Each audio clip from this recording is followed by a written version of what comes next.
Halo sahabat Kompas TV, seperti biasa saatnya kita update 3 berita terpopuler yang terjadi pada hari ini, Kamis 13 Maret 2025. Berita pertama, Basuki Cahayapurnama atau Ahok memenuhi panggilan Kejaksaan Agung untuk memberikan keterangan sebagai saksi dalam penyelidikan dugaan korupsi terkait tata kelola minyak mentah dan produksi kilang minyak di Pertamina periode 2018-2023. Dalam kesempatan tersebut, Ahok membawa data dan catatan rapat selama masa jabatannya sebagai Komisaris Utama Pertamina. Ahok menegaskan kesiapannya untuk memberikan keterangan yang diperlukan dalam proses penyelidikan kasus dugaan korupsi yang sedang berlangsung. Ya, kita datang sebetulnya kan secara struktur kan itu kan Dewan Komisaris ya. Terus ada subholding. Tapi tentu saya sangat senang bisa membantu kejaksaan kalau apa yang saya tahu akan saya sampaikan. Itu. Pak Basuki sempat bilang ada data atau rekaman yang akan dibawa. Enggak, data yang kami bawa itu adalah data rapat apa aja ya. Tapi nanti akan diserahkan nggak Pak? Kalau diminta kita kasih. Dibawa tapi Pak.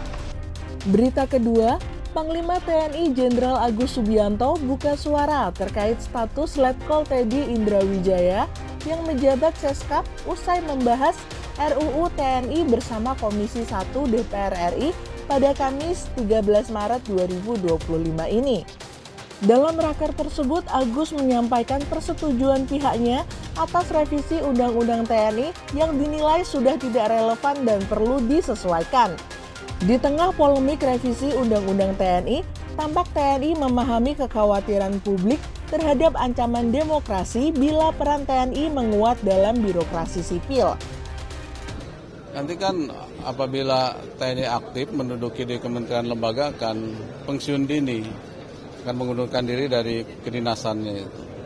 Ya, dia tetap kementerian lembaga juga punya undang-undang tersebut, punya undang-undang yang dia menyatakan bahwa di situ ada posisi jabatan itu yang diduduki oleh TNI aktif juga, ada seperti di Kejaksaan Agung, di MA, kemudian BNPB, Polkam, itu dia punya undang-undang yang menyatakan bahwa jabatannya diisi TNI aktif.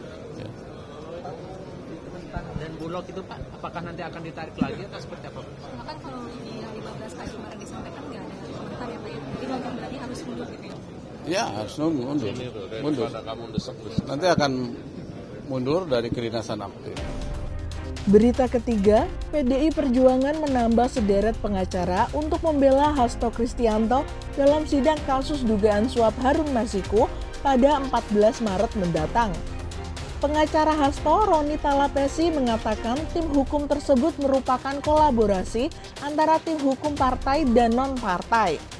Salah satunya adalah mantan juru bicara KPK, Febri Diansyah, yang bergabung dalam tim hukum Sekjen PDIP. Karena melihat begitu banyak persoalan dari aspek hukum dalam proses penanganan perkara ini dan juga dari substansinya.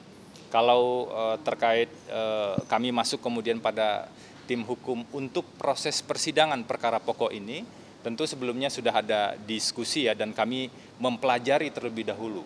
Jadi kami pelajari ada 2 putusan pengadilan yang sudah berkekuatan hukum tetap, karena putusan pengadilan itulah yang menjadi pegangan paling kuat. Seharusnya bagi semua pihak itu jadi pegangan paling kuat. Nah, itu dia 3 berita terpopuler hari ini. Jangan lupa untuk like, share, and comment YouTube Kompas TV.